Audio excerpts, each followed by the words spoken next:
Hey guys, tonight, we're slipping quietly through the crooked, mud-soaked alleys of a medieval town just before sunrise.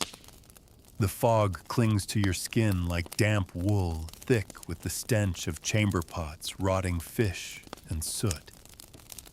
Rats scurry under your boots, and somewhere nearby a man coughs up something wet and heavy. You haven't even made it past the bakery, and already your eyes water, not from joy, but from the acrid smoke belching out of the chimneys, mixed with the scent of unwashed bodies, packed shoulder to shoulder in tenements, built for 10, but crammed with 30.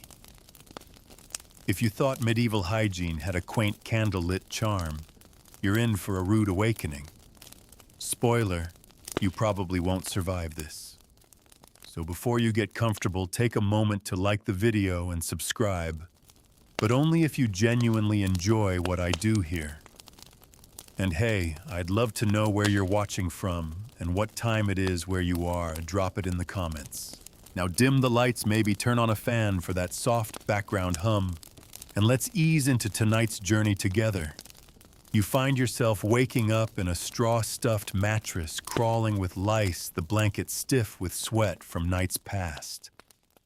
There's no running water, no soap, no toothbrush. The concept of a daily wash, absurd. Instead, your morning routine consists of splashing your face with whatever rainwater was collected in a wooden bucket overnight. And if you're lucky, it hasn't been used by the neighbor to rinse out a pot of offal or worse. But you're not a noble. You're a regular townsperson, perhaps apprenticed to a blacksmith or selling onions in the market. That means you don't have access to the few bathhouses the city still permits, since they're either expensive or now considered suspicious dens of sin. Ever since the church began associating bathing with lust and vanity, the public bathhouse, once a thriving Roman import, started shutting down. Cleanliness, ironically, became morally questionable. So instead, you live among the filth. Your neighbors dump their chamber pots right into the street. And on warmer days, the sun stews the waste into a noxious broth that runs downhill into the open gutter. You get used to stepping over slick brown streams and dodging the splash when someone upstairs decides to toss out their night water without warning. The sound of it hitting cobblestone is unmistakable, and you learn to listen for it. You smell. Everyone does. Your linen shirt hasn't been washed in weeks, and your hair is slick with grease. You've never seen a toothbrush, let alone a bar of soap. The closest you get to deodorant is rubbing rosemary or sage into your armpits if you can find some, and if you're feeling fancy. And yet no one bats an eye. You're not unhygienic. You're just normal. Everyone reeks, so no one notices. Well, almost no one. There's a silent hierarchy of scent. Nobles who live in stone keeps far from the chaos of the town, mask their natural odor with perfumes and dried herbs stitched into their clothing. You might catch a whiff of lavender as one of them rides by on horseback, noses turned up at the fetid stew of humanity they pass. They believe themselves cleaner, but in truth many rarely bathe more than a few times a year, if that. Instead, they change their linen undergarments and assume the fabric draws out impurities. It's a laughable theory, but they cling to it like gospel. As you shuffle down the street toward the market, you pass a barber-surgeon's stall. Outside hangs a bloodied bowl and a stained cloth fluttering gently in the breeze. Here you could get your hair trimmed, your teeth yanked out, or maybe a nice bleeding if your humors are misaligned. Hygiene in this world is not a matter of cleanliness, but of balance, according to the learned men of medicine. They don't advise you to wash your hands, but they will tell you to avoid a cold bath after eating fish during a waning moon. You reach the market, and the air isn't much better. The fishmonger's stall reeks of yesterday's catch laid out on warm wooden planks buzzing with flies. There's a butcher nearby, his apron soaked through flies gathering where blood has dried in the folds. You notice the butcher never washes his hands, just wipes them on his apron between carving the meat and handling the coins. No one complains. Germ theory won't exist for another few centuries, so no one even thinks about bacteria. The bad smells, that's miasma foul air that brings disease. People genuinely believe that if it stinks, it makes you sick. Which ironically is sort of true, but not in the way they think. You grab your onions and start back home, avoiding the man in the alley vomiting into the gutter. He's probably got the flux, something between food poisoning and dysentery. You make a mental note not to buy from the tavern where he was last seen drinking. Still, your choices are limited. Everyone's food is handled with unwashed hands, cooked in filthy pots and served in communal wooden bowls that rarely see more than a rinse in dirty water. Even the local well is suspect. It's downhill from a cemetery. But water's water. You either drink it or go thirsty. Later that evening, you light a tallow candle and settle in for the night. Your home is made of wattle and daubwood straw and mud. It breathes, but it also stinks. Smoke from your hearth lingers in the air since your one tiny window doesn't open. And the animals, they live here too. Chickens under the table. A goat in the corner. Maybe a piglet or two snoring near the hearth. Their droppings are swept out daily, or at least every few days, but the scent never leaves. You sit on your stool, pick at your skin absently, and scratch at the lice behind your ear. Fleas are worse at night. You'll sleep in your clothes again and wake up scratching. You dream of a bath, an actual bath with clean water and maybe a bar of soap. But when you do get to wash, it's in a shared wooden tub. You boil water over the hearth, fill the tub, and everyone in the family takes turns. The oldest goes first, the youngest last. By the end, the water is more grime than liquid, and if you go last, you're stepping into a brown stew of sweat, dirt, and hair. It's technically a bath, but it doesn't feel like one. You've heard that in other parts of Europe, people bathe more regularly. Places like Moorish Spain, where bathhouses still thrive and washing is considered both a physical and spiritual act. But here in your town, it's not that way. Here, hygiene is suspicious. Washing too much makes people talk. What are you trying to prove, they whisper? Or worse, are you hiding something? So you stop trying. You embrace the stink. After all, it's better than being accused of vanity or witchcraft. And as you blow out your candle and lie down on your lice-ridden mattress, once again, you realize you've made it through another day. You didn't get sick. You didn't get accused. You just smelled like everyone else. Like a corpse, maybe, but one more day alive. Tomorrow, of course, might be different. The morning sun slices through the crack in your shutter, pulling you back to consciousness with the same thick, greasy air you fell asleep in. The straw under you is damp again. Your skin itches where the lice fed overnight, and there's a fresh line of flea bites along your ankle. You kick off the scratchy blanket and rub your eyes with the back of your sleeve, trying not to gag at the sour smell of your own breath. There's no such thing as mouthwash. You chew a sprig of mint if you can find one, or maybe some fennel seeds, but more often you just live with it. Everyone else does. Your chamber pot filled to the brim is the first task of the day. You carry it to the window and toss the contents into the street below. You don't shout a warning. No one does anymore. It's just expected. Down it goes, splashing into the filth river that winds lazily along the cobblestones. If someone's walking by, that's their bad luck. In fact, you've learned not to wear good shoes when walking near buildings, if you even have good shoes. Most people go barefoot, or wear wooden clogs caked in layers of dried mud, and worse.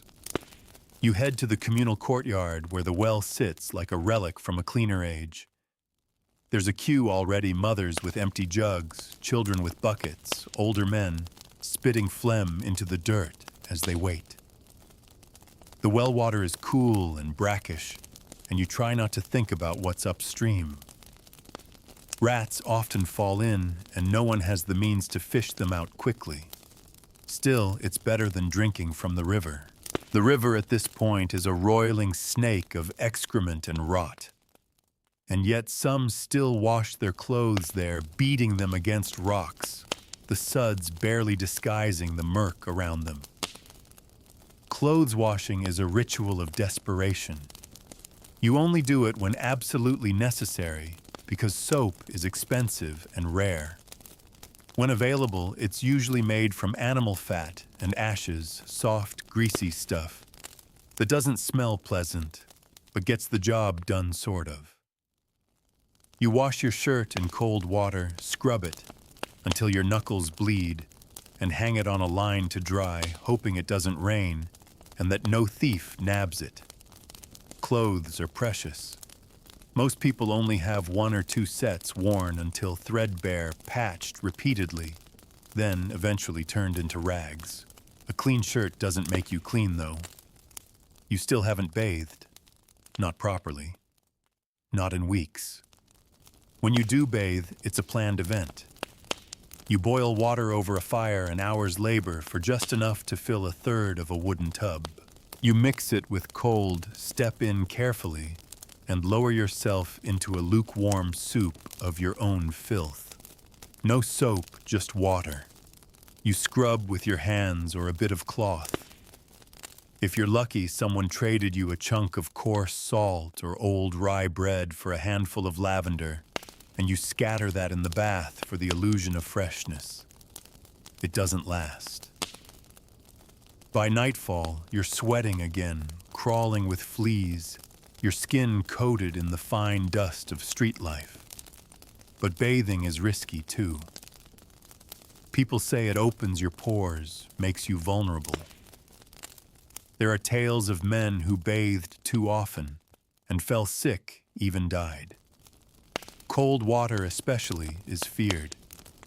Better to sweat and stink than risk a sudden chill that leads to a coughing fit and then to death. You remember old Marek, who soaked in a stream on a hot day, then died 2 weeks later, chest rattling like a broken bellows. Everyone said the bath killed him. No one blamed the air in his hovel or the lice that burrowed into his scalp.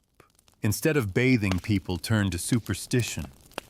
Carry a pomander, an apple-shaped ball filled with herbs and spices. Hang a posy of thyme by your bed. Burn juniper in your fireplace. All these are meant to ward off disease by purifying the air. Because if something smells nice, it must be clean. Right. That's what the nobles believe. You catch sight of one as you walk to the guild hall, a lady riding in a litter carried by 4 sweating men, her skirts fluffed with perfumed sachets, her gloves scented with ambergris. She hasn't bathed in months, but you wouldn't know it. Her hair is powdered and her gown lined with fur.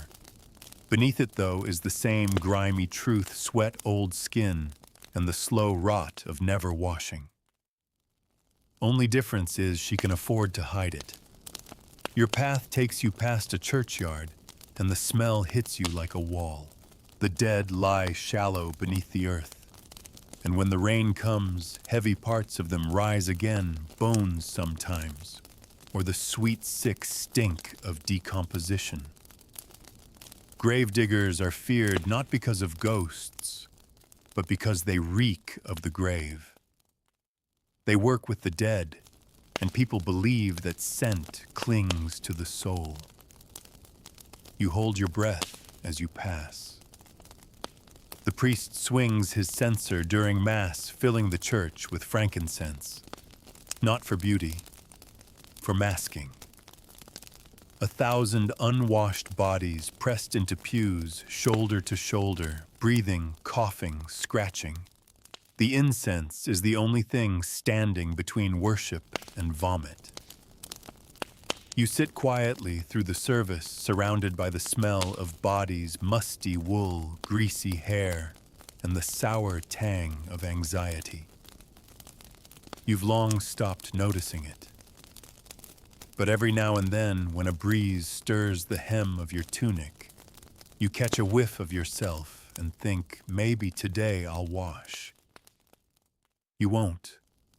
There's no time. There's no soap. There's no point. You walk home by twilight, through alleyways where the stench thickens as the sun fades. Nighttime brings different smells, urine-spilled ale, overripe waste, sweat from evening labor. In the dark, the rats emerge again, fat and bold. They dart under doorways, scale walls, gnaw at wooden beams. You hear a scream nearby, a woman's voice, and you don't stop. Could be a rat. Could be worse. Either way, it's none of your business. At home, your feet ache. You peel off your shoes if you're wearing any, and notice the sores along your heel raw from days of walking. You soak them in tepid water. It turns pink. You ignore it. Your mattress is no cleaner than before. You pluck out a beetle and flick it toward the corner. Someone's snoring already, their mouth open, lips caked in grime. You lie back, scratch your scalp, and drift into a restless sleep. The last thing you smell before sleep isn't roses or lavender or even stale bread. It's you. Always you. And it's only going to get worse. You wake up in the middle of the night, heart pounding. For a moment you don't know why. Then you hear it, the low rustle of something in the corner, the rapid tapping of claws on wood. Rats. Again. You curl up tighter, pulling your tunic over your legs. The darkness is thick, oppressive. No lantern, no soft light to chase away the shadows. Only the weak orange glow from the hearth's dying embers and the stench, always the stench. There's a strange comfort in it now. The sour, heavy musk of humanity. The sweat, the smoke, the slow decomposition of everything around you. You know this air. It's the same air you've breathed every day since birth. But the rats that's different. One skitters across your foot, and you jolt upright, heartbeat thundering in your chest. You grope for a stick beside the bed and swing it into the dark. A squeal, then silence. You listen for more. Nothing. Just the sound of your own breathing. You slump back down and try to sleep again, but the spell is broken. And besides, you've got work to do at dawn. When morning comes, you rise groggy and sore. Your knees crack, your back aches. Your skin is oily, tacky to the touch. The grime of days past has built into a sort of second skin. You rub at your arms and watch dead skin flake off like ash. You scratch your scalp and come away with a fingernail full of something you'd rather not identify. It's no wonder lice thrive here. The children in your household are worse off. Their faces are crusted with dirt and dried mucus, their fingers black under the nails. You try your best to wipe them down with a damp cloth, but it's never enough. No one expects it to be. If they grow old enough to clean themselves, that will be considered a triumph. You leave the house and step into the street. It's not raining, but the road is slick anyway, coated in a thin film of filth. A dog trots past with a rotting chicken wing in its mouth. You avoid a puddle that probably isn't water and make your way toward the tannery. The tanners are the dirtiest of all. You can smell the place before you see it, raw hides soaked in urine, lime, and animal brains. The stench is eye-watering, but they do essential work. Without them, there'd be no leather for shoes or belts or armor. The price, of course, is the filth. Workers spend their days waist-deep in vats of chemical soup, their hands permanently stained and calloused. Some have open sores that never heal. Others lose fingers to the blades used for scraping hides. All of them smell like death itself. You pass them quickly, holding your breath, though you know it doesn't matter. The air is heavy with rot, and there's no escape. Further along near the edge of town is the dyer's yard. Large vats of colored water steam gently as workers stir them with long poles. The colors are brilliant deep indigos, rich crimsons, sharp yellows, but the dyes are made with toxic substances. Alumni, even arsenic. No gloves, no masks. The workers breathe it in every day, every hour. Their hands are blistered, stained blue or red or yellow, their lungs ruined before they hit 40. And yet they continue because dyed cloth is valuable, because the nobles demand color. You reach the smithy, your place of work, and step into the heat and hammering noise. It's filthy, but in a different way, soot-blackened walls, metal filings underfoot, the air hot and dry. You sweat instantly. The salt stings your eyes, and you wipe your brow on your sleeve, adding another layer of grime to your already stiff tunic. The other apprentices look much the same, grimy faces, greasy hair, the occasional burn mark or bandaged hand. Your master doesn't believe in washing. Water's for fish, he jokes, wiping his hands on his apron before shoving a loaf of bread into his mouth. You nod and smile because the joke is older than the anvil and still told every morning. You work through the day barely stopping to eat. There's no break to wash hands before meals. Bread and cheese go straight from hand to mouth. You've grown accustomed to the crunch of grit between your teeth. If you get sick, you get sick. Most people do eventually. By evening, your face is caked in soot, your fingernails rimmed with black. You smell like iron and fire and old sweat. You shuffle home exhausted, rubbing your aching shoulders, passing a woman sweeping feces from her doorway with a handful of reeds. The sweepings go into the street gutter, where they join everything else. The gutter, by the way, runs right past the baker's door. You'd think that might deter customers, but no one mentions it. Everyone's used to it.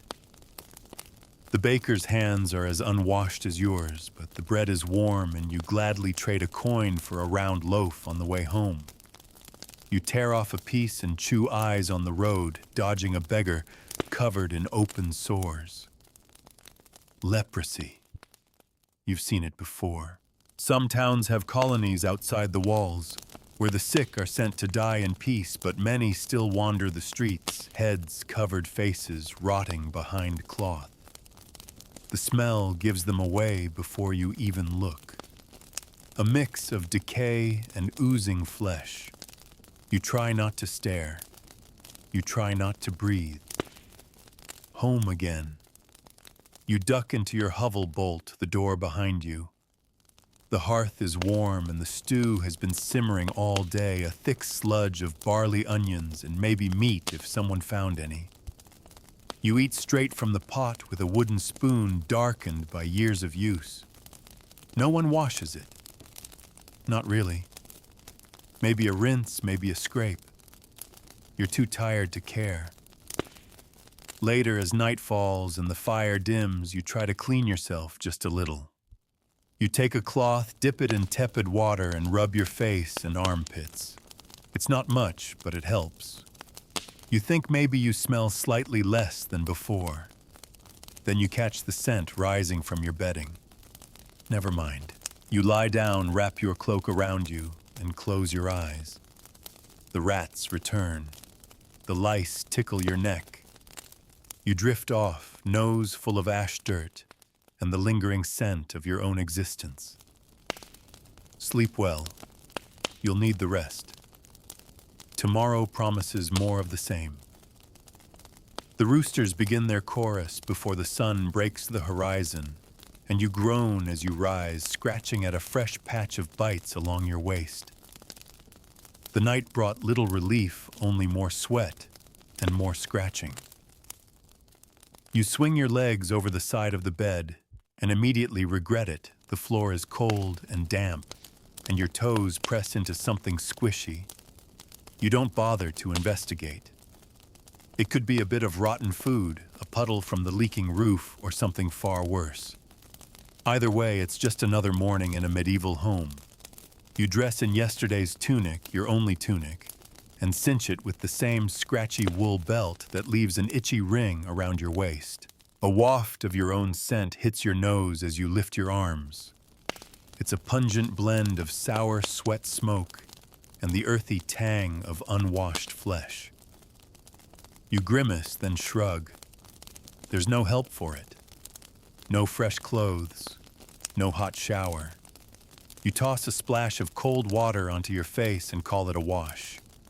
You check on your children if you have any left. Childhood mortality is a quiet plague. The youngest is wheezing in her sleep, sticky-eyed and hot to the touch.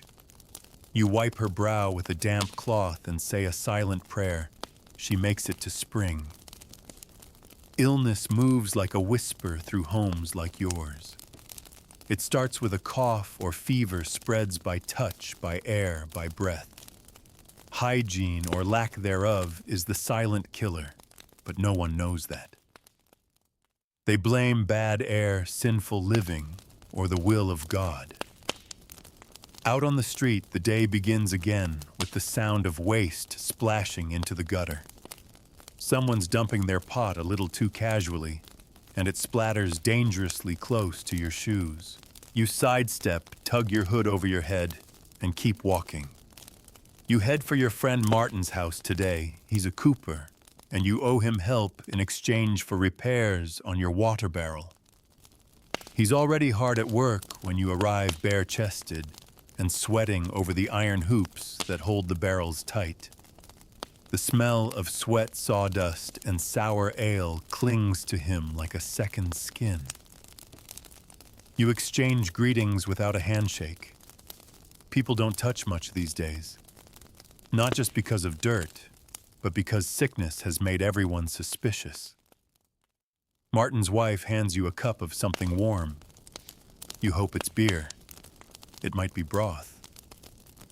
You drink anyway. The cup hasn't been cleaned. You can feel the crust around the rim with your lips, but you don't comment. She offers you a heel of bread and a wedge of cheese, and you eat gratefully, brushing away the mouse droppings before each bite. You're lucky to have food at all. The town crier passes by not long after shouting the news of the day, such as it is. Word of a fever spreading through the eastern quarter. People whisper about it in the background, but no one changes their habits. How could they? Washing your hands isn't something anyone does unless you've been gutting animals or working with dye. Even then, it's often just a rinse in a bucket of dirty water used by everyone. You've used that same water to clean tools, feet, dishes, even wounds. Sometimes you think about wounds, how they fester, how they stink. You remember your cousin's foot. After he cut it on a nail, it turned black and oozed. They tried boiling herbs, chanting prayers, even bleeding him to balance his humors. None of it worked. He died screaming, and the smell lingered for days. They burned his mattress. Not to stop disease, just because it stank too much. Later in the day, you pass a laundry line stretched between two buildings, dripping with clothes stiff from drying. It's a rare sight. Washing clothes is labor-intensive and expensive. The woman scrubbing at the tub has red cracked hands and a look of quiet rage on her face. She's probably been scrubbing since dawn.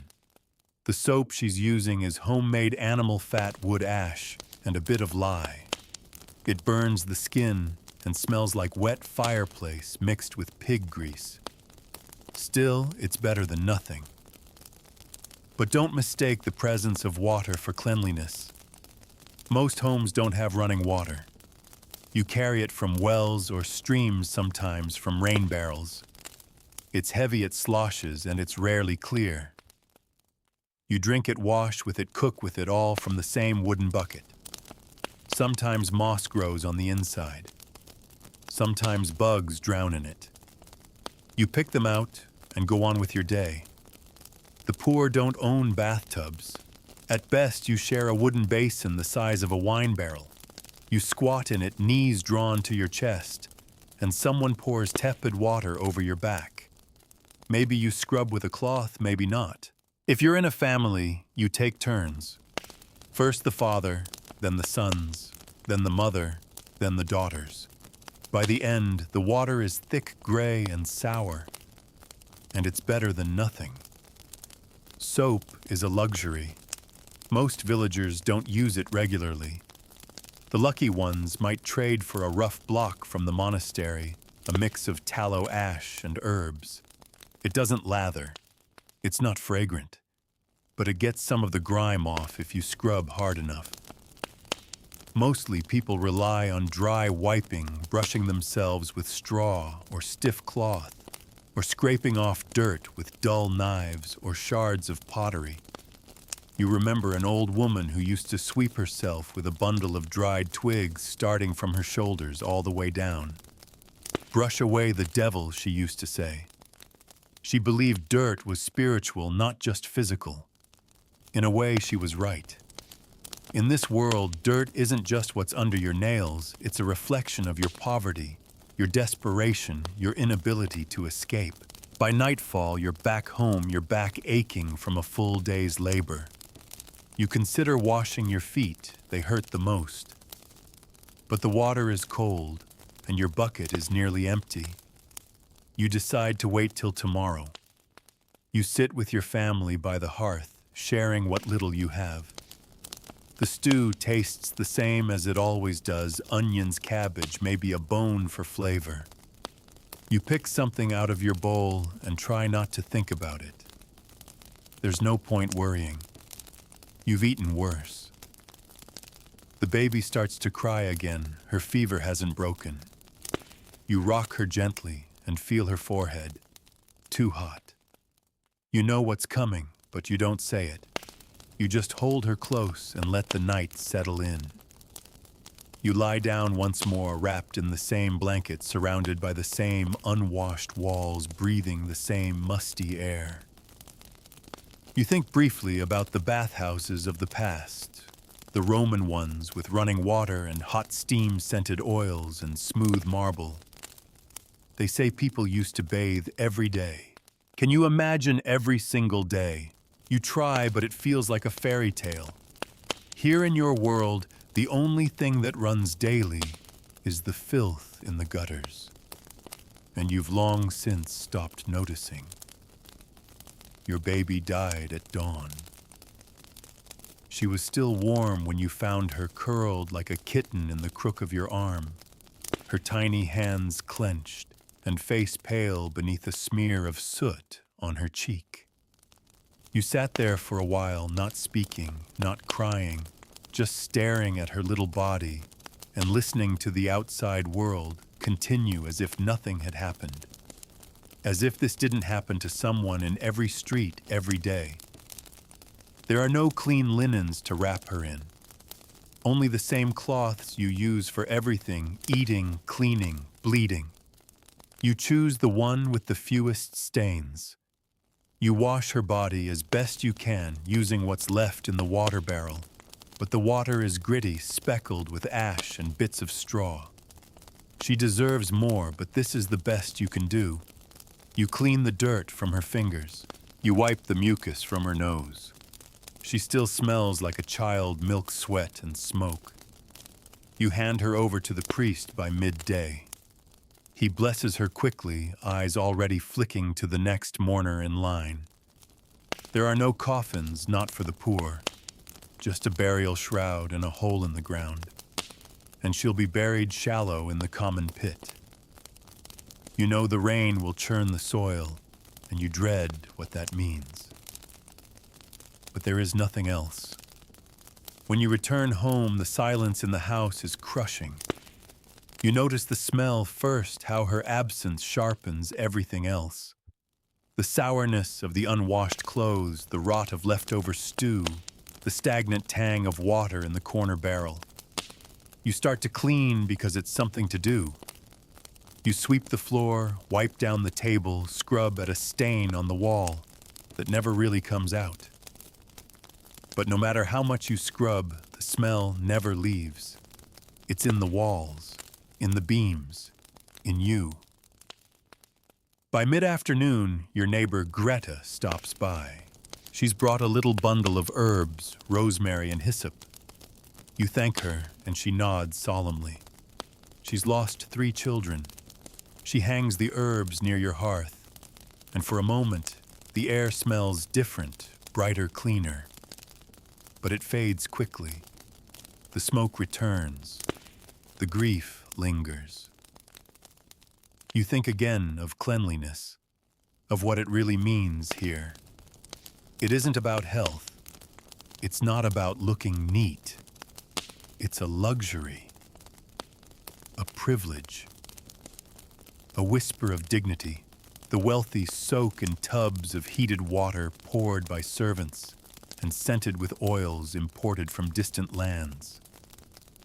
You boil water in a battered kettle, kneel beside a wash tub, and bathe one limb at a time if there's time, if there's fuel, if there's not 100 other things more urgent than your skin. The irony is that the plague, when it comes, doesn't care about soap. It sweeps through towns clean or dirty, rich or poor. But people still point fingers. They blame the filth. They say it's because people don't wash, don't change their clothes, don't air their homes. And in truth, the filth does help it along. The rats, the fleas, the sores that never heal.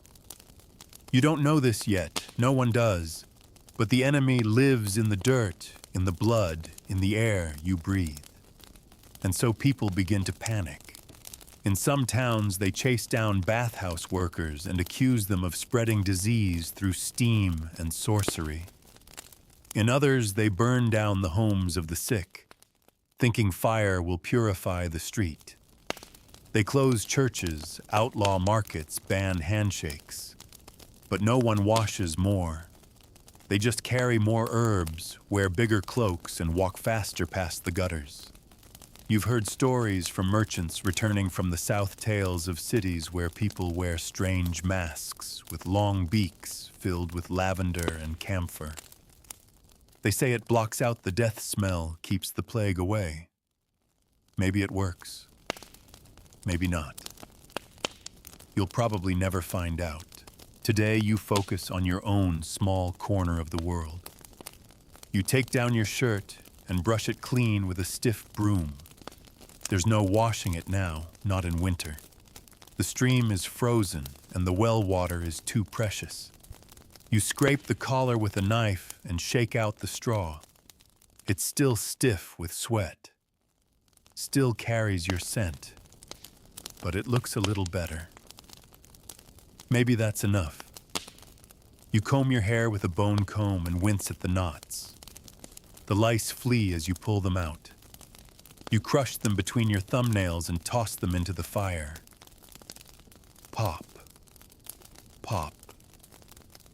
You whisper a little curse under your breath for each one. It feels good. Like fighting back. The house still stinks, but now it stinks less of grief and more of life again. Smoke, sweat, the faint trace of herbs. You lay out the stale bread in the pot of cold pottage. You eat in silence, tearing the bread slowly, listening to the fire crackle. When the pot is empty, you don't bother cleaning it. The crust will be scraped off in the morning. Later, as night falls, you light a candle stub and sit on the edge of your bed. You rub your feet, massaging the blisters peeling off your socks. They reek. They always do. But there's no soap, no water, no help for it. You rinse them in a basin and dry them on the corner of your cloak. You do what you can. You think again of what it would mean to be truly clean. Not just scrubbed with a cloth, but clean like the stories say, bathed in warm water, scented, dressed in fresh linens, sleeping between white sheets, under a roof that doesn't leak in a room without rats or fleas. You've never had that. Not once. Not even close. But still, you try. Tomorrow maybe you'll sweep again. Boil your shirt. Trade for soap. Hang herbs. Catch fewer lice. Maybe. Maybe not. But tonight you sleep. Still smelling faintly of grief, of labor, of wood smoke and old sweat. Still human. Still here. You're dreaming of rain when the sound of a distant shout jolts you awake. For a moment, you're not sure if it's morning or not. The candle stub burned out hours ago, and the hearth has gone cold. You strain your ears, there it is again. Someone yelling in the street, then a crash followed by the low wail of a woman. Another death, or maybe a drunken brawl, or both. You shift on the mattress, trying to find a patch that isn't damp. The smell of mildew rises from the straw, sharp and earthy. You curl up again, pulling your cloak over your shoulders. The lice are already awake. You feel them moving tiny legs skating across your scalp. You scratch without thinking. The skin behind your ears is raw from nights like this. When light finally begins to seep through the warped wooden shutter, you sit up and stretch. Your joints ache more than they used to. It's the cold. It settles in your bones like a curse. You shuffle to the hearth, poke at the ashes, and blow gently until a few red coals flicker back to life. You feed them dry kindling, careful not to waste too much. Firewood costs coin, and you've got less of that than ever. You glance at the corner barrel. The water's low. A film floats on the surface, bits of bark maybe, or something less innocent. You scoop a little in your hands and splash it on your face. It smells metallic and musty. You gag quietly, but keep splashing. It's your only option. Today you're headed to the baker's oven not for bread, but to trade labor. You'll help clean out the soot and scrape the floor, and in return, maybe you'll get a warm loaf or a handful of grain. You tie up your cloak and make your way through the alleyways, the chill air cutting through the holes in your shoes. The streets are quieter now. Fewer people about. Some are ill. Some gone. The fever that's been whispered about has reached your quarter. You can feel it like a storm pressing down. Doors are marked with chalk. You don't know if it's a warning or a farewell. When you arrive at the baker's, the smell of burnt flour hits you like a slap. It's stronger than usual, more acrid. The ovens haven't been properly scraped in weeks. You set to work with a flat iron scraper, crouched on your knees, hacking at the hardened crust that lines the stone floor. Soot stains your fingers, gets into your nose, settles behind your eyes. You sweat despite the cold and wipe your brow with your sleeve. The motion spreads ash across your forehead. You look like a coal miner or a corpse prepared for burial. You keep working. The baker offers you a hard crust and a smear of goose fat at mid-morning. You eat without complaint, chewing slowly, careful of your molars. One is loose already. There's no dentist here. If it falls out, it falls out. If it rots in your jaw, well, that's a different kind of pain. You know what infection smells like. You've smelled it in others, an oily, sickly sweet odor that clings to cloth and lingers in closed rooms. You've smelled it in open wounds, in rotting limbs, in the breath of those on death's edge. It's unforgettable. You hope you never smell it in your own body. After work, you pass by the well, and you notice something new. A man with a cart has stopped nearby. He's selling miracle vinegar, a mixture of wine and herbs that he claims can ward off all illness. People crowd around, offering coins, eggs, bits of bread. Desperate. You watch him sprinkle the stuff on a rag and sniff it theatrically. He doesn't flinch.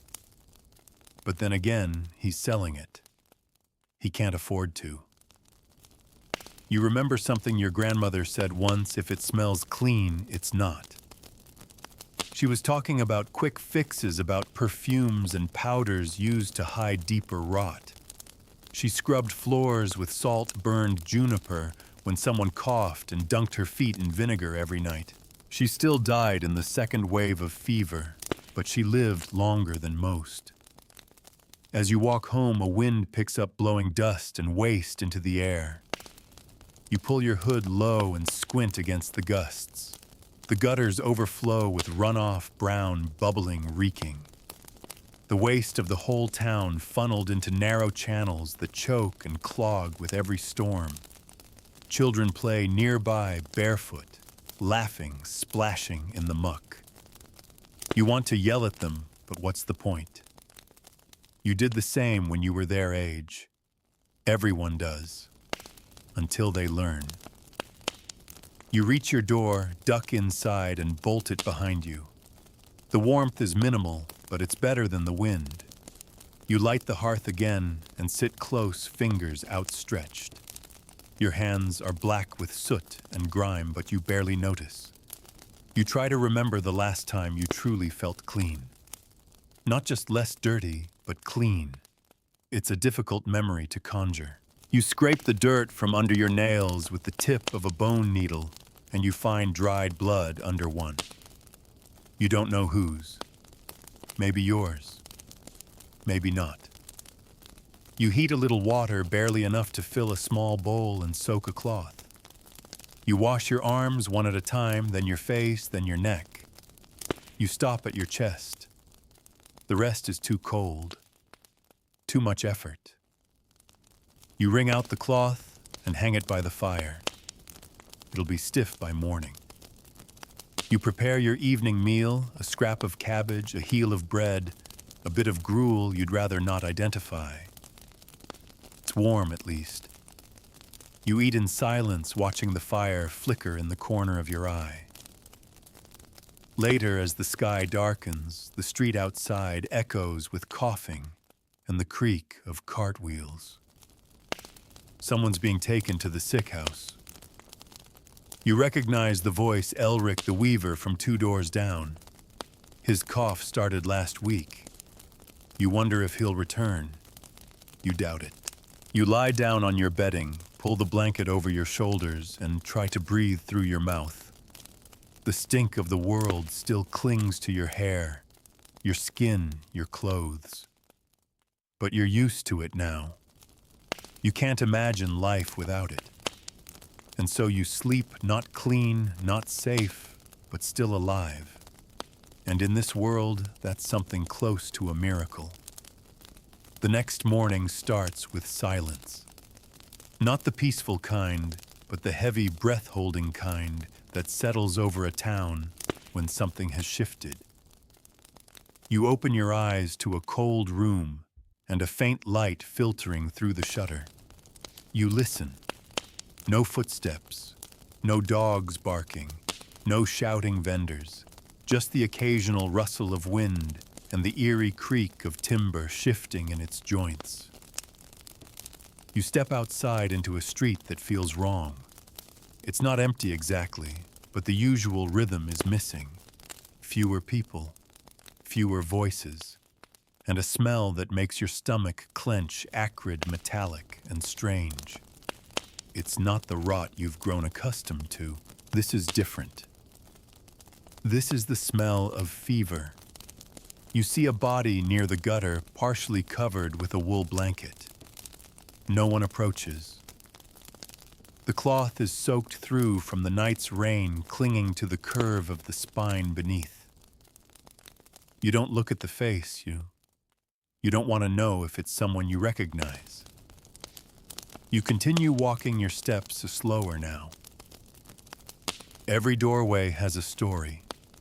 Some are shuttered tight, others marked with bundles of dried herbs pinned above the lintel sage, rosemary, garlic. People believe these herbs protect them, that they purify the air. You remember hanging a sprig of hyssop by your own door not long ago. It's brown and crumbling now, forgotten in its twine. The town has changed, fast, and everyone knows why. A sickness has taken hold. Some say it started in the southern markets carried by ships filled with spices and silks. Others blame the beggars, or the Jews, or the bathhouses, or the sinners. Always someone to blame. But the truth, as far as anyone can tell, is that the disease floats in the air, rides on breath, clings to clothing. It's in the dirt, the filth, the unwashed bodies packed into two small homes. And now the fear is stronger than the stench. You pass a man washing the street with buckets of water mixed with vinegar. He sloshes the liquid over the cobblestones and scrubs with a froid tied to a stick. The vinegar smell burns your nose. He says nothing. Just scrubs and scrubs until the stones shine pink and wet. As if he could wash away the sickness. As if the street itself could be made clean. You reach the market square and see a crowd gathered standing far apart, arms crossed, scarves tied over mouths. A priest stands on the steps of the well shouting something about sin, about penance.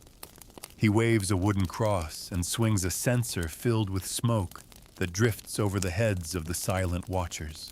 The smell of incense mingles with the sharper stink of sweat and sickness, creating a cloud that stings your eyes. The priest urges everyone to fast, to pray, to cleanse their souls since they clearly can't cleanse their bodies. You look around and see nodding heads. No one suggests soap. No one suggests clean water or separation or sanitation. The body doesn't matter here, only the soul. But the disease doesn't seem to care about the difference. You slip away quietly. Back through the alleys, past the tannery closed, now the workers vanished. The air is still thick with old hide and urine, but the worst of it has faded. You pass the dyer's yard, empty the vats covered. The colored water inside has begun to grow scum. You wonder how many more will leave, how many will die. At home, the water barrel is nearly dry. You decide to fetch more before evening. The well is close, but it's crowded now, and people are jumpy. You bring your bucket and keep your eyes down. You wait your turn, avoiding conversation. When your hands touch the rope, you can feel the residue from the dozens of hands before yours greasy, grimy, sticky with sweat. You pull the bucket up slowly, muscles straining. The water sloshes and spills over the edge. It's murky, flecked with grit. Still, it's what you've got. You walk home careful not to spill more. Every drop is precious now. You think about boiling it, but that means using firewood, and firewood is low. You use a scrap of cloth to filter the worst of the floating bits, then set the barrel in the shade. You breathe a little easier just knowing it's there. Later that day, you hear singing in the distance, a slow, mournful chant rising and falling in waves. You step outside and see a group moving down the main road. They wear rough white robes and hoods. Some are barefoot. Some carry wooden crosses. All are bloody. They're beating themselves with cords, the lashes cutting into their backs. You've heard of them flagellants. They believe pain will cleanse the soul, drive out the plague. They march from town to town, singing and bleeding, leaving silence behind them. You stand still, watching them pass. They don't speak. They don't smell like saints. They smell like men, sweat, blood, dirt. Their robes are stained, their hair matted. They haven't bathed. No one has. They only suffer, and everyone watches. You go back inside and sit by your hearth. You stir your evening stew and try not to think about the body in the street.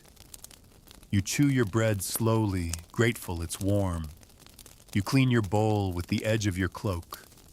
As night falls, you light a candle and wipe your hands with a cloth soaked in vinegar.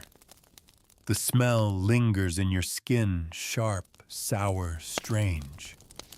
But it's the closest thing to clean you've felt in days. You press the cloth to your face, breathe in deeply, and close your eyes. You pray not for a bath, not for sweet-smelling herbs or fresh linen, but just for one more morning where you wake up breathing.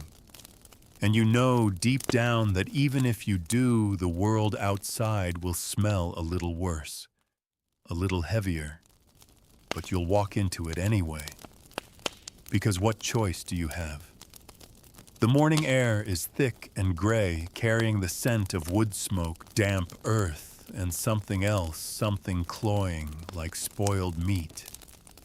You know what that means. Somewhere nearby, someone has died and no one has come to collect the body. The dead pile up faster than the living can dig. You sit up slowly. Your bones protest, your spine feels twisted from another night on straw. The blanket slides off your shoulder, and with it comes the stiff chill of early spring. You rub your eyes and scratch the crust from the corners. There's a new rash spreading along your forearm. You don't know what it is. Maybe nothing. Maybe something. You wrap a strip of cloth around it and move on. Outside, the street is strangely quiet again. Not silent, but hushed, as though the buildings themselves are holding their breath. You see fewer faces at the windows. Curtains remain drawn. Doors stay bolted. Even the stray dogs, usually bold in the morning light, skulk along the walls with ears low and tails tucked. You make your way to the church. Not for Mass, there hasn't been one in a week, but to see if they're still giving out bread. The steps are crowded with the sick and the starving, all hunched and shivering, waiting for a crumb or a prayer. The priest stands high above, nose covered, holding a crucifix like a weapon. He doesn't touch anyone. He barely looks. A deacon hands down bits of stale crust and dried peas tossed into outstretched aprons and hats as though feeding animals. You receive your ration and back away without a word. You keep your eyes low, not out of shame, but because looking too closely at anyone's face now is a gamble. Red cheeks, swollen eyes, black spots. These are the signs. You learn to scan and keep moving. You pass the bathhouse on the way home, not open, of course. It hasn't been for months. Its door is boarded, the windows dark. Once it was a place of comfort. Steam-rising water warmed over open flames, people laughing and chatting as they scrubbed away the filth of daily life. Now it's feared. Rumors say water spreads disease, that steam carries spirits, that cleanliness invites the devil. You don't know what's true anymore, but no one dares to bathe. Instead, people try other methods. You hear about a man who burned rosemary in every room of his house for a week. He still died. Another soaked in vinegar twice a day. Died. A merchant's wife wore nothing but lavender-filled robes and kissed no one for 3 months. She lived. People say it was the herbs. Others say she bribed death. You try your best. You carry a pouch of dried marjoram and mint. You breathe through cloth soaked in bitter wine. You hang garlic near your door. But your home still stinks of sweat, old wood, and fear. You return to your hovel and see that someone's been inside. Nothing's taken, but you see a shift in the dust, a smear on the doorframe. Someone else seeking food or shelter. Or maybe they just needed to sit. The poor move like ghosts now. You don't begrudge them. Inside you warm the last of your stew. It's more water than substance, but it goes down hot, and that counts for something. You dip your fingers in a bowl to wash them, then wipe them dry on your clothes. It leaves smudges, but what does that matter? The clothes haven't been properly cleaned in weeks. No soap, no time, no point. You sit by the fire listening. The town bell rings once, a funeral, then again, another, then silence. Your thoughts drift to a story you once heard as a child, about a queen who bathed in milk every morning, whose skin was so clean it glowed. You imagined her reclining in a silver tub, attendants pouring warm water over her back, brushing her hair with ivory combs. It seemed like magic, like another world. Now you know the truth. Even the nobles rarely bathe. They pour perfume over filth, rub themselves with powders, change their linens often, and believe it makes them pure. But they are no cleaner than you, only better hidden. You once heard a noblewoman explain that washing too often opened the pores and let evil spirits in, that to scrub the body was to offend its natural balance, and so she did not wash. But she changed her dress daily and dabbed her wrists with oils. She still reeked, but no one told her so. The poor have no such illusions. You get up and begin your evening ritual. You strip down to your underclothes, stiff with wear, and crouch by the fire. You heat a bowl of water, just enough to wet a cloth. You scrub your face first, then your arms, chest, feet. You use ash from the hearth as an abrasive. It helps remove some of the grease. It leaves your skin dry but marginally cleaner.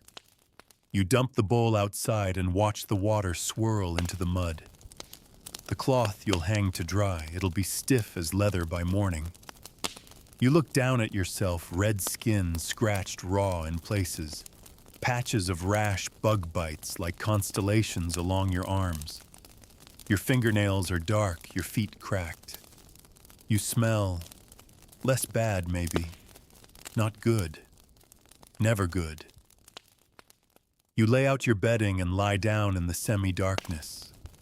You blow out the candle and let your eyes adjust. You hear a cough outside, a dry, ragged sound.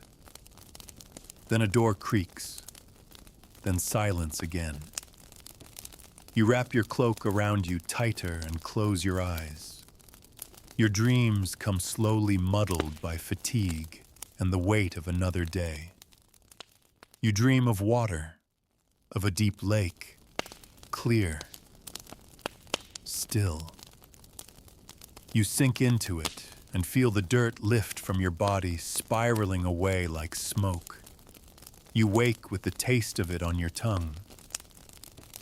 But there's no water here, only the heavy scent of morning and the promise of another long, dirty day. You rise before the sun. The air in your home is brittle with cold, your breath visible in pale clouds as you move slowly, stiff from sleep and aching from the chill. Your shoulders crack as you reach to stretch. The blanket slides off, and you feel the familiar sting of cold on skin that hasn't seen soap or soft linen in weeks. Every crease of your body holds a residue of the days that came before sweat dust and the persistent cling of smoke from the hearth.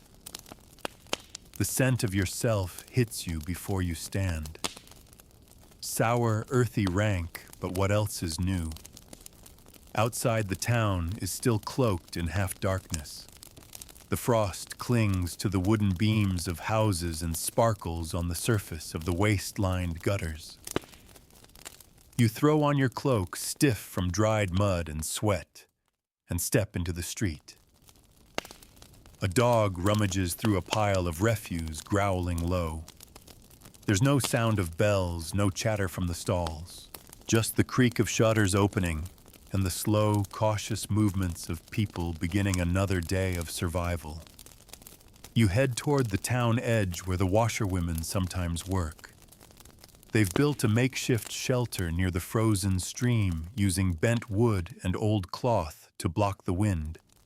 You can see the steam rising from the cauldrons before you even reach them. They boil water in great black pots, stirring with long sticks, hands red from cold and lye. You've come to barter half a sack of wilted onions, a bone with a bit of marrow, anything to have your clothes cleaned. Not new, not mended, just washed. One of the women squints at your offer. She sniffs the onions, shrugs, and gestures to the pile of other garments already soaking. You hand over your shirt and tunic, and she drops them in without ceremony.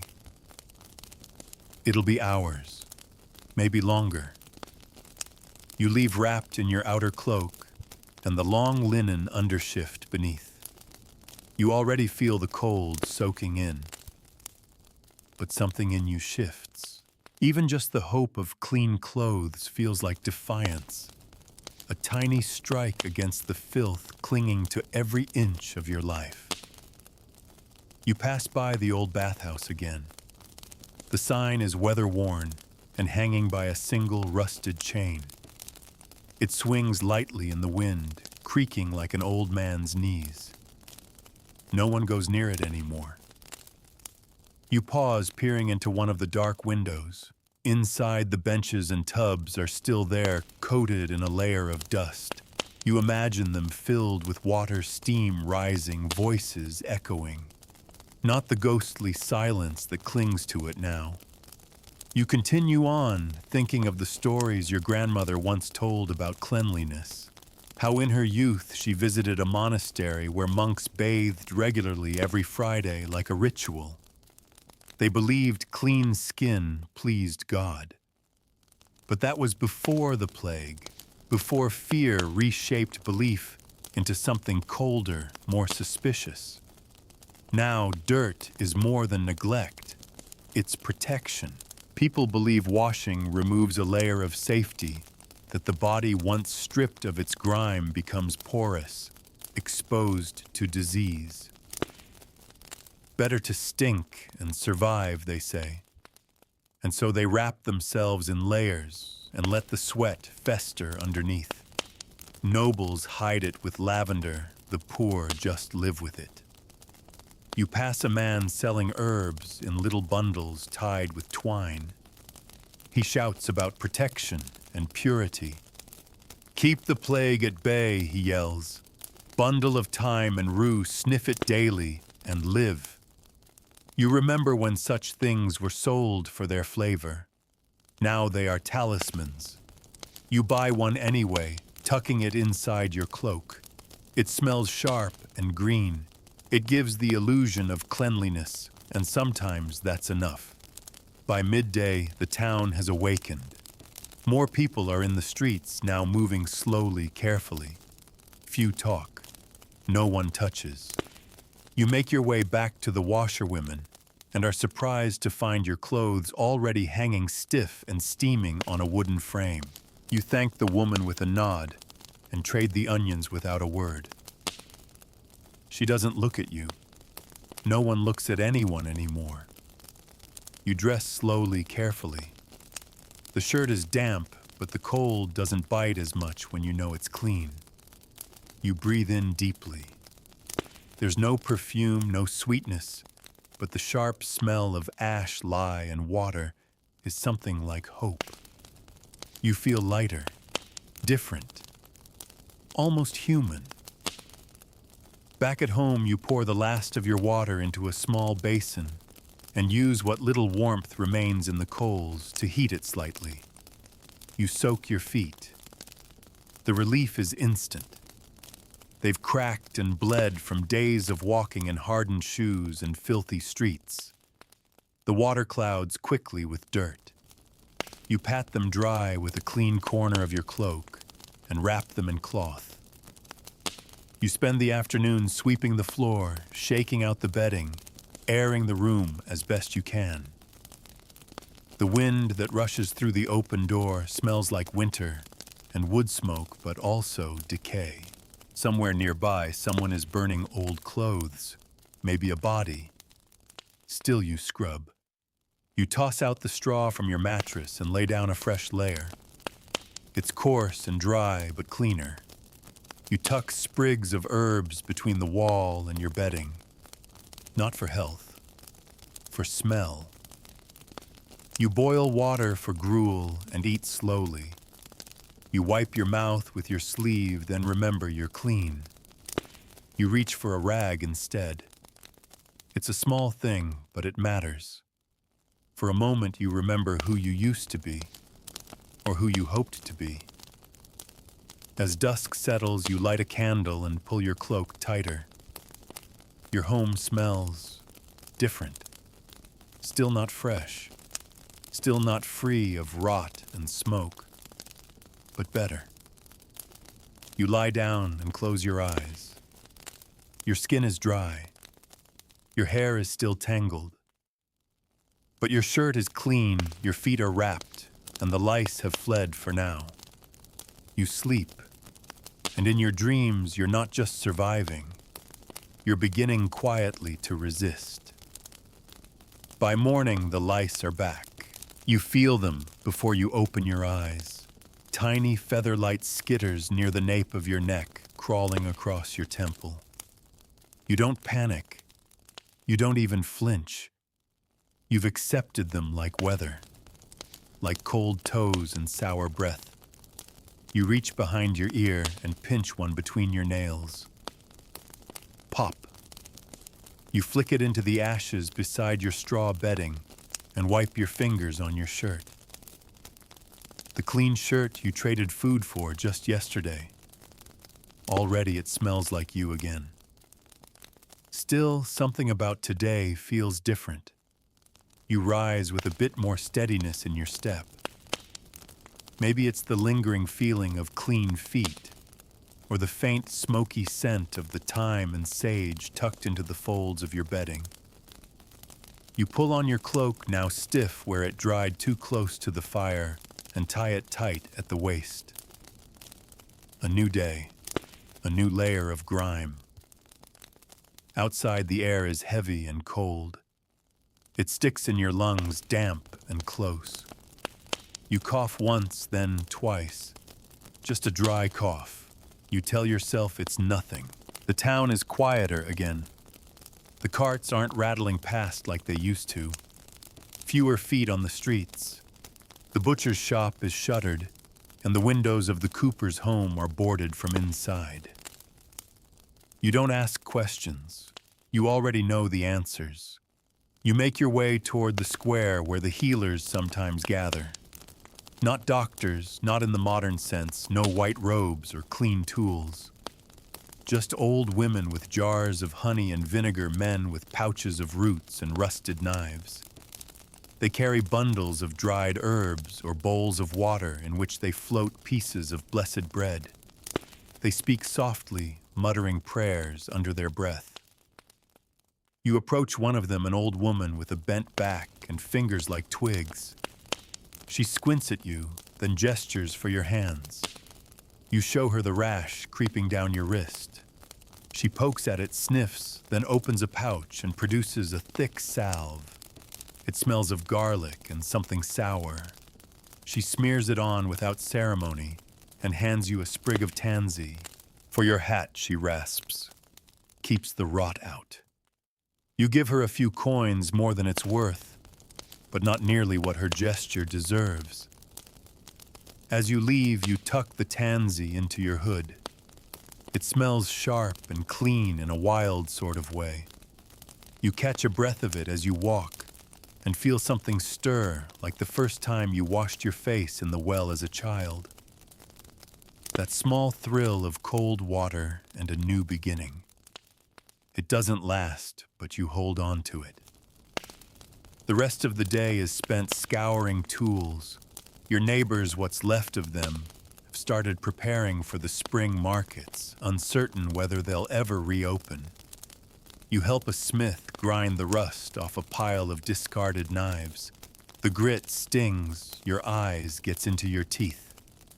Your hands are black by noon, and your face is streaked with sweat and metal dust. But it feels good, productive. No one stops to wash. Not really. A rinse from a barrel, a wipe on a sleeve. That's it. The water's too cold anyway, and the firewood too scarce. And yet, in a town sick with fear and decay, even this small motion work purpose feels like defiance. On your way home, you pass the public latrine. It's an open trench surrounded by rough boards and an air of total surrender. The stench hits you like a wall even from a distance. Human waste mingled with mud mold and the remnants of a town that never had the luxury of plumbing.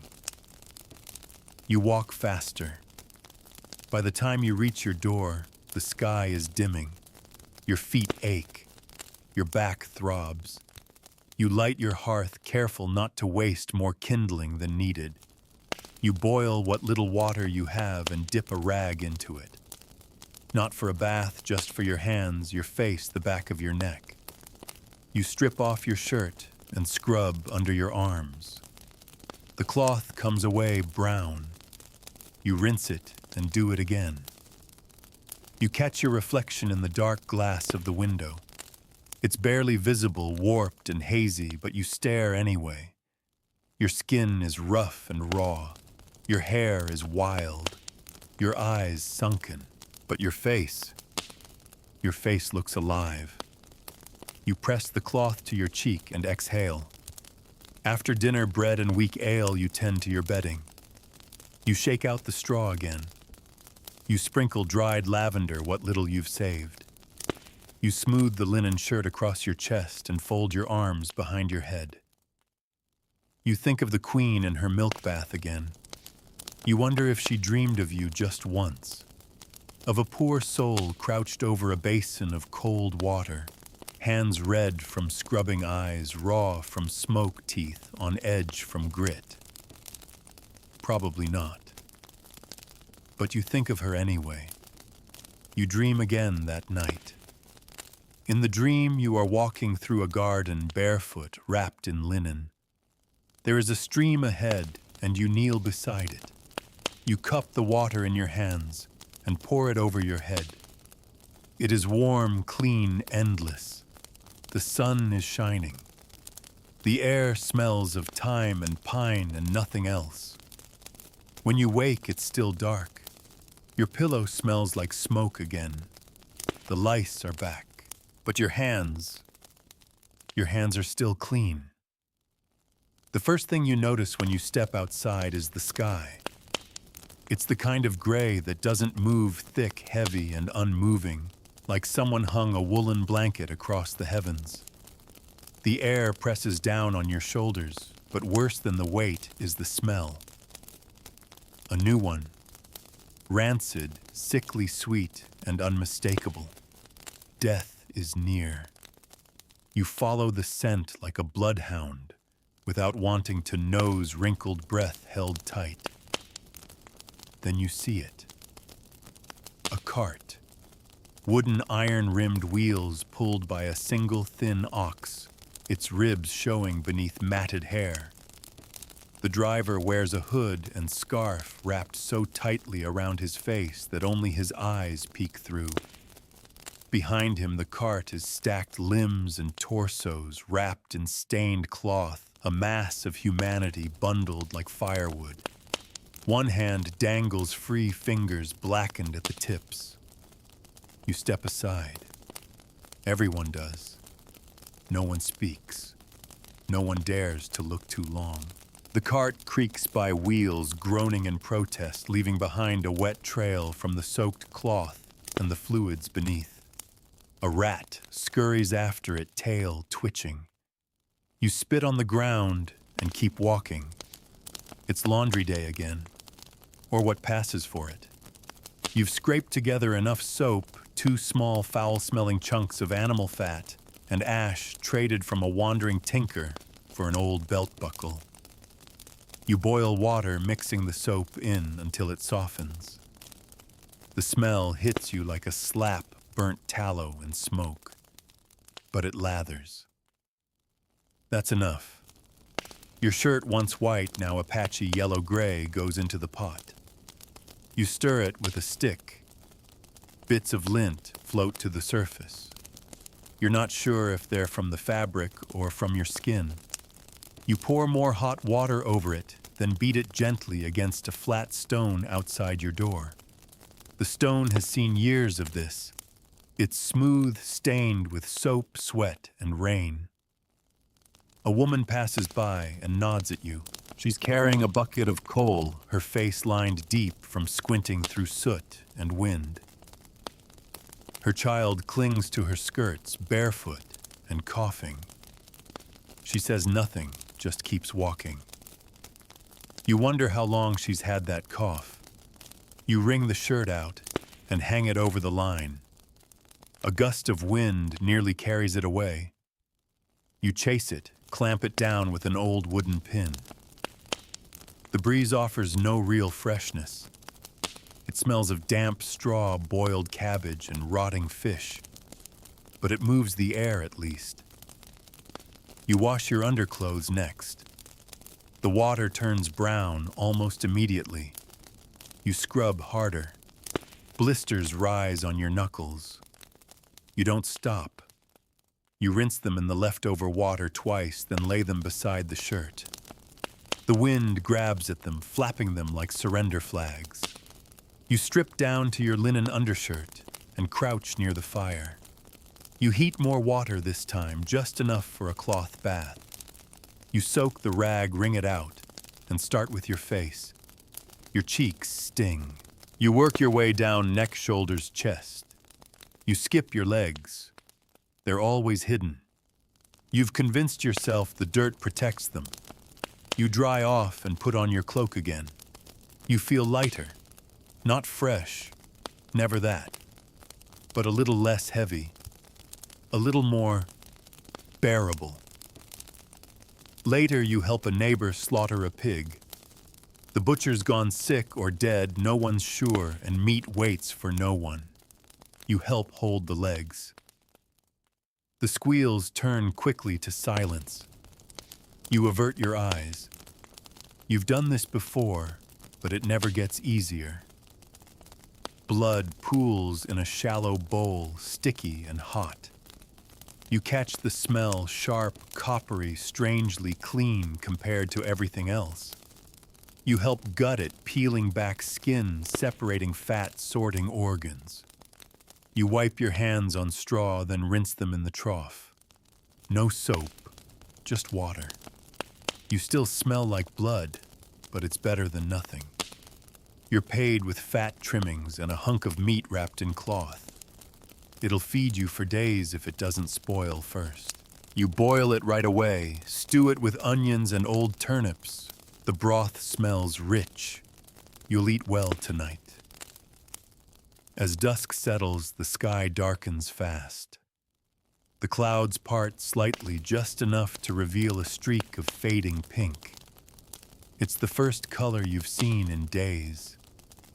You sit by the fire, feet bare, shirtless, wrapped in your cloak, eating stew straight from the pot with a wooden spoon. You remember your mother's hands, broad, strong, always warm. She used to boil water with rosemary when you were sick, washed your face with it, kissed your brow. You haven't seen rosemary in months. You close your eyes and imagine the scent. It's not real, but for a moment it lingers. The fire pops. You add more wood. Before bed, you change into your clean shirt. It's rough from drying in the wind, but warm. You lie down, pulling your blanket up to your chin, and breathe through your nose. It's still you. Still sour, still smoky. But the edge is dulled now. There's soap in the fibers, boiled water in the seams. You close your eyes and let the smell of ash and sweat lull you into a dream. In the dream, you are scrubbing your hands over and over, and they finally come clean. You awaken before dawn to the sound of bells, slow rhythmic and distant. Not the church bell for morning prayers, but the one reserved for the dead. Toll, pause, toll, pause. The sound echoes across the rooftops like a heartbeat faltering in the cold. You lie still, staring at the rafters above. A spider sways gently in its web, backlit by the faint blue of a waking sky. You listen to the bell until it stops, then rise slowly, joints popping as you stand. Your shirt feels stiff where it dried too close to the fire. It creaks as you move like the hull of an old ship. Still, it's clean, or at least cleaner than usual. You stretch, scratch your ribs, and step into your boots already crusted with old mud and worse. The street outside is glazed with frost. The gutters are quiet save for the occasional trickle of something unidentifiable oozing along their length. The smell today is milder thanks to the cold, but it's only a thin crust of relief over the same old rot. As you breathe it in, you feel the bite in your nose and throat. The staleness is so familiar now you hardly notice the details. It's just part of the world. Today you've agreed to help reinforce the town wall. Not for coin, there's not much of that left, but in exchange for a sack of barley and 2 small bundles of dried sage. You wonder how far a handful of herbs and grain can stretch, but you don't ask. Everyone's clinging to whatever keeps them moving. You reach the work site and find a crew already digging into the frozen ground. The air smells of wet soil and sweat. The men wear scarves over their mouths, not just for the chill, but out of superstition. They say breathing the same air as the sick is a death sentence. And they're not wrong. You pull your hood tighter and take your place along the wall, lifting stones, dragging timber. Your palms blister quickly, the skin softened from yesterday's washing. You feel the sting as the skin splits, but you don't stop. Pain is just part of the day now. The man beside you, a broad-shouldered tanner named Emmerich, hasn't bathed in weeks, maybe longer. His shirt is stained and crusted with dried blood from the hides he handles. He smells like rotted meat and sour lye. You try to keep your breath shallow, but he works hard, fast, with his eyes forward. That's what matters. No one cares how anyone smells anymore, not really. Only whether they keep standing. By midday, your shirt is soaked with sweat again, clinging to your back. You pull it away from your skin only to feel the scratch of dried salt and coarse fabric. You drink from a shared jug of weak ale, wiping the rim first out of habit, even though your hands are dirtier than the vessel. Emmerich offers you a bit of dried meat. You chew slowly, jaw aching from the effort. You both sit against the stone wall in silence, watching the gray sky darken, even though the sun hasn't set. A snow squall is rolling in. You can smell it in the wind, cold iron and dust. You wipe your nose on your sleeve and get back to work before you stiffen. The day passes in steady repetition, lift, drag, stack, brace. You wipe your brow constantly, leaving smudges of grime across your forehead. Your fingernails are black again. Your boots squelch with filth each time you shift your footing. When it's done, the wall still stands, and you do too. You accept your payment, barley sage, and a slap on the back that leaves a fresh smear of dirt across your cloak. You nod thanks and begin the walk home. On the way, you pass the town square and find something unusual, a small gathering. Not a riot, not a sermon, a bath. Someone brave or mad has set up a wooden tub in the open air. A fire roars beneath a great copper pot beside it. A line has formed, mostly women and children, waiting for a chance to wash. One at a time, people step into the tub, eyes closed, steam rising around their shoulders. It's quiet, reverent, like church. You stop and watch. You feel a pang, not jealousy, not quite. Longing. You want to feel warmth all over, not just on your face or your hands. You want the dirt gone from your knees, your scalp, your belly. You want to feel your skin again, not the layers of grime that separate you from yourself. But the line is long, and you have barley to carry, sage to dry, a fire to build. You move on. Back home, you boil water for food and add a pinch of the sage. It fills the room with a scent you haven't smelled in months. Earthy, clean, sharp. It reminds you of the forest in late spring, of the fields before planting. For a moment, your hovel smells like hope. You eat slowly, breathing in between bites. You place the rest of the barley in a clay jar and set the sage to dry above the hearth. Later, you prepare your evening cloth bath. You boil water again just enough and add a few sage leaves to the pot. The scent deepens. You dip the cloth, wring it out, and press it to your face. It stings your cracked lips, burns slightly in your nose. But it feels real, like it's doing something. You wipe down your arms, your chest, your feet. You use slow, careful strokes, not just to clean, but to feel, to reconnect with your own skin. You wring the cloth again, steam curling upward.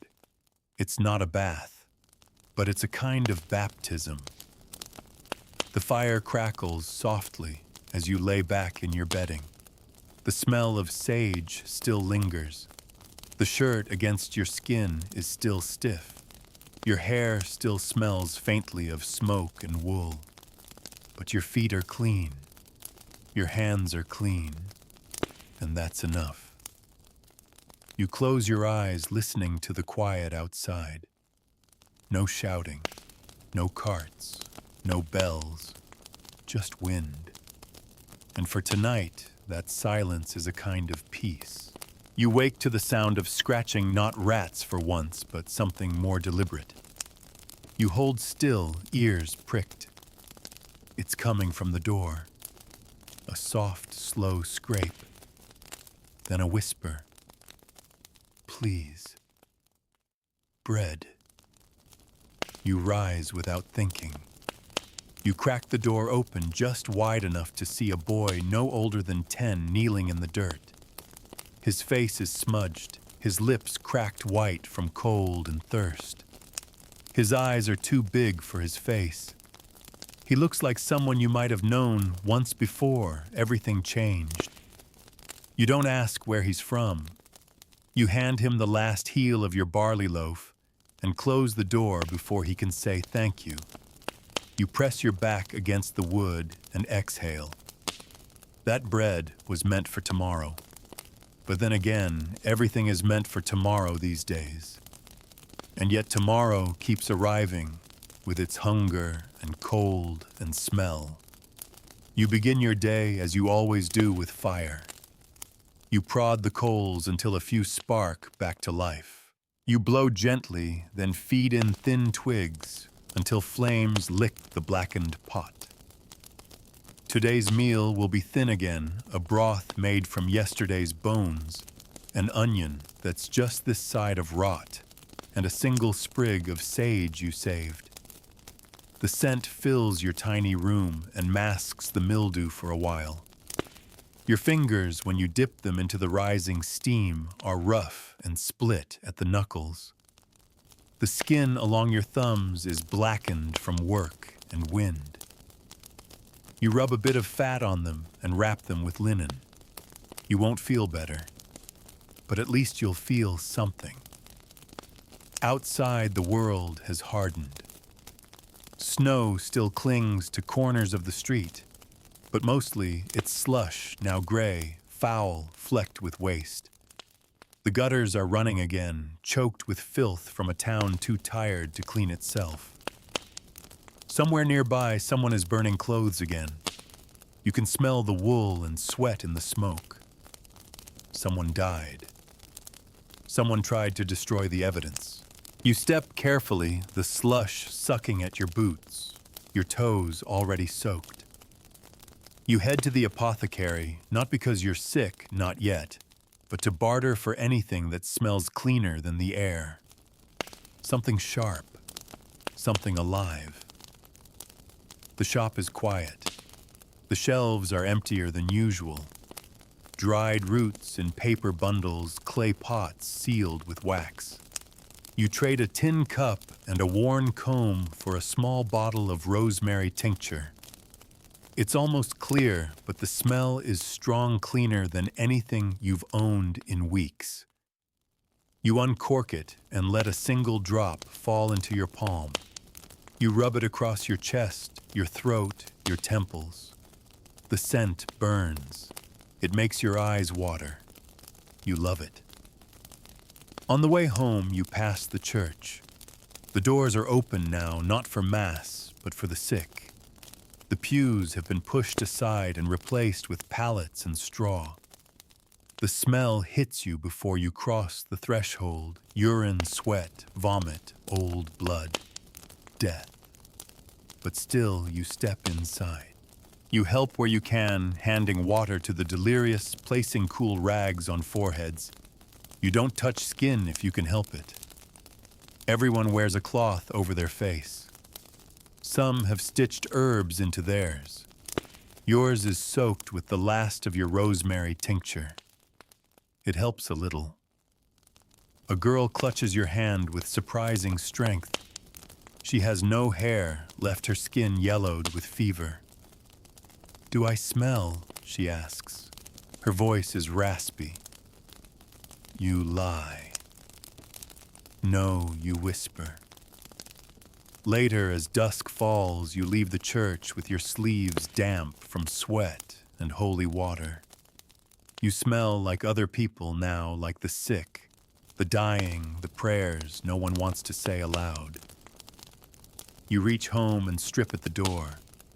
You leave your clothes in a heap beside the fire. You pour the last of your water into a bowl, heat it, and dip a cloth. You wash every inch of yourself. You can reach arms, neck, underarms, belly, even your ears. You rinse the cloth again and again, watching the water darken with each pass. You take the rosemary tincture and dab it behind your ears, under your nose, at your wrists. You breathe in. For a moment, it's just you. Not the street. Not the death. Not the dirt. You wrap yourself in your cloak, which still smells faintly of soap from last week's miracle. You eat the rest of the bone broth slowly, as if it's a feast. And before you lie down, you kneel your hands, still damp, and whisper a prayer. Not for protection, not even for strength, but for the ability to smell the difference between rot and life one more day. Then you sleep, and the rosemary stays with you in your dreams. The snow returns overnight silent and thick. When you step outside at dawn, the world is muffled under a layer of soft white. For a moment, it almost feels clean. The gutters are hidden. The stench is softened. The air bites at your cheeks and makes your nose run, but you breathe it in deeply, gratefully. Even filth can be buried by snow for a while. You wrap your cloak tighter and head toward the edge of town. Word has spread that a shipment has arrived, a cart full of wool from the lowland farms. You hope to trade for scraps, anything warm to line your bedding. But everyone else has the same idea. The line is long, stretching past the baker's closed door and the empty stall that once sold fish. You stand with the others bundled in layers that haven't been washed in months.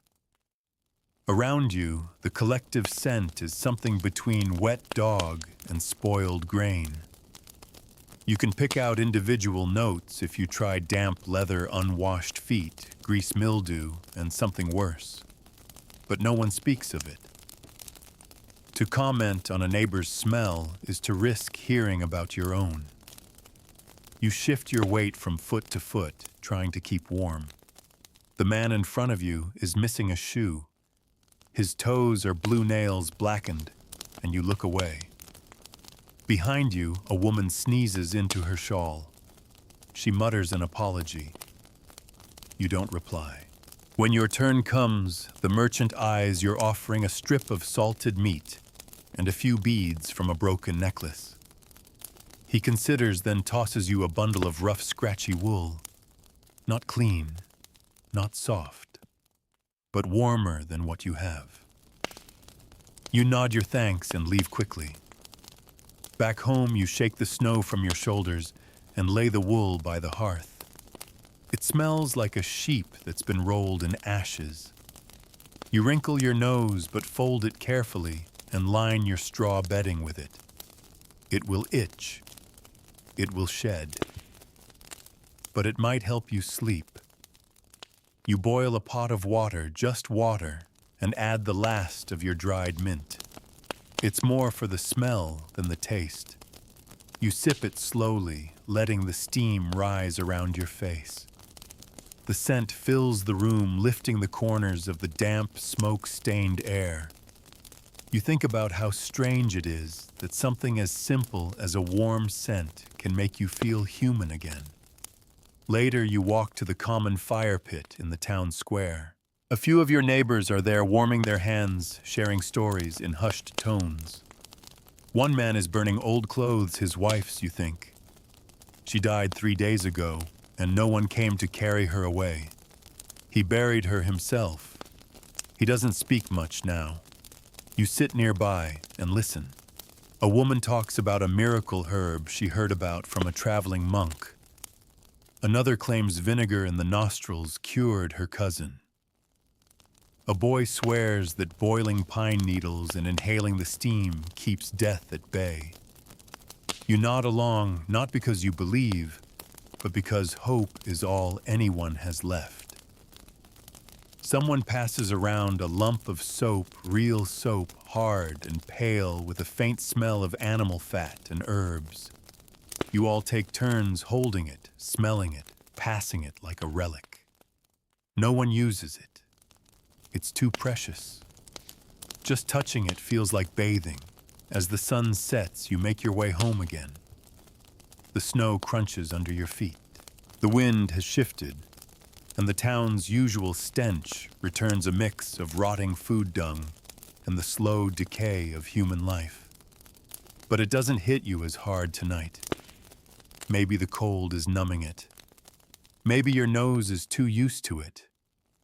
Or maybe it's just that you still carry a memory of mint steam and warm wool. You light your hearth and settle in. The room smells faintly better now. You've scrubbed the corners, aired the bedding, and even wiped the walls with a rag soaked in hot water and thyme. It's not much. The smell always returns. But tonight, you've earned this. You wash your hands in a warm bowl scrub beneath your nails, rinse your face. The cloth comes away blackened as always. You dry your skin and rub your fingers with a bit of leftover animal fat. It stinks, but it softens the cracks. You climb into bed and wrap yourself in the new wool. It scratches your neck and makes your skin crawl, but it's warm. That's enough. You stare at the ceiling and think of something absurd, what it might be like to be clean for more than a day. What it might feel like to sleep in fresh linen, to brush your teeth every morning, to bathe in water you didn't have to fight for. You smile, faintly, eyes fluttering closed. Your hands still smell of mint and wood smoke. And for tonight, that's enough to carry you into sleep. You wake in the small hours, not to noise, but to silence so complete and sudden that it pulls you from your dreams like a hand yanking you from water. You sit up slowly, heart thudding. The fire has burned down to embers and your breath fogs in the cold air. Then you notice it. The smell is different. Not better, not worse. Just changed. Fainter. Thinner. The rot is still there, but as if someone turned the volume down. You lie still, unsure if it's a trick of your senses or something real. Has the wind shifted? Has the death cart already passed? Or is this what the world smells like when most of it has gone quiet? You rise, pulling your cloak around your shoulders. The wool you lined your bedding with has softened a little with use, though it still leaves red lines on your skin. You light a small stub of candle and place it by the hearth. The pale glow reveals the same bent wooden beams, the same soot-streaked walls, but the air feels expectant. You move through the house quietly, checking the water barrel, the food jar, the bundle of herbs above the door. Everything's in place. Still, you feel a pull to open the door to step outside to see what's changed. And so barefoot and quiet you do. The town is still asleep. No voices, no footsteps, not even dogs. The snow has returned fine and dry, a thin sheet covering the ground like a burial shroud. The gutters have frozen over the filth beneath, locked away at least for now. The roofs glimmer in the moonlight, and then you see its smoke curling slowly from chimneys. That's what changed. Fires are lit. Homes are occupied. The plague hasn't taken everyone. Not yet. You breathe in deeply, the cold slicing through your nose and chest. The usual stench is there, muted by the frost. But beneath it, faint and unexpected, is something else. Rosemary. From your own collar, from the cloth still tied around your neck. And behind it, the sweet mineral scent of clean snow. For the first time in months, your breath doesn't catch from the foulness. You exhale slowly, watching the fog curl in the moonlight. You walk a short distance past the bakery, the shutters still drawn past the cooper's house with a broken hinge on the gate. The town feels like it's holding its breath. You crouch near the town's well, press your hand to the side, and feel ice under your fingers. But you also hear the faint trickle of water below, moving, alive. That's the word, isn't it? Alive. You head back, steps slow and deliberate. Your toes are numb by the time you reach the door. You strip off your cloak, rub your feet with a cloth, and tuck yourself back into the bedding. The scratchy wool doesn't bother you tonight, nor does the dirt still embedded beneath your nails. You curl your fingers and pull the blanket up to your chin. Tomorrow you'll do it again, wake, work, scrub, boil, rinse. Tomorrow you might smell the filth more sharply, or maybe not at all. You'll add a few sprigs of dried thyme to your stew, not because they improve the flavor, but because they remind you of something beyond the day-to-day. And one day, maybe not tomorrow, maybe not even next season, but one day the stench of death will be gone. The gutters will be cleared. The bathhouse might reopen. Children might play in the streets again, barefoot, and laughing the air warm and not dangerous. You close your eyes. You know that the world doesn't clean itself in a night. That disease doesn't vanish because you hang herbs or scrape your skin raw. But cleanliness, true. Cleanliness isn't just about the absence of dirt. It's about the return of breath, of life, of scent that doesn't repulse but revives. And even if your shirt still smells like smoke and lye, and your mattress like old straw, there is rosemary at your throat. There is snow outside. And you are still here, still breathing, still hoping. Let's take a breath now. You made it. You survived the mud, the rot, the lice, and the latrines. Maybe you didn't get a proper bath, very few did. But you found a way to carry on through each freezing morning and every rank, rotting night. You wiped your hands, scrubbed your neck, dipped your feet in warm water when you could. You hung herbs and whispered prayers and wrapped yourself in scratchy wool that made you feel, if only for a moment, human. And it mattered.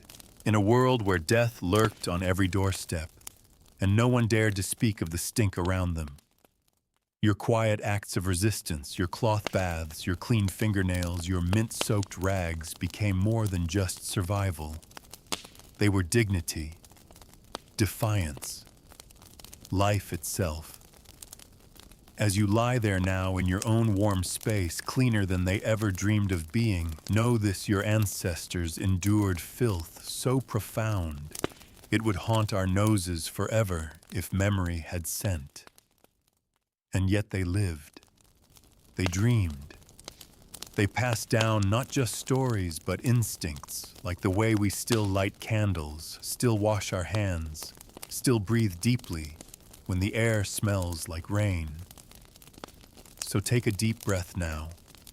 The lice are long gone. The rosemary is only a memory, and the scent of smoke is just your imagination. You're clean. You're safe. And if you listen closely, you might still hear the soft creak of a wooden shutter, the hush of falling snow, or the faint whisper of someone long ago scrubbing at their skin in the half-light, hoping for another morning.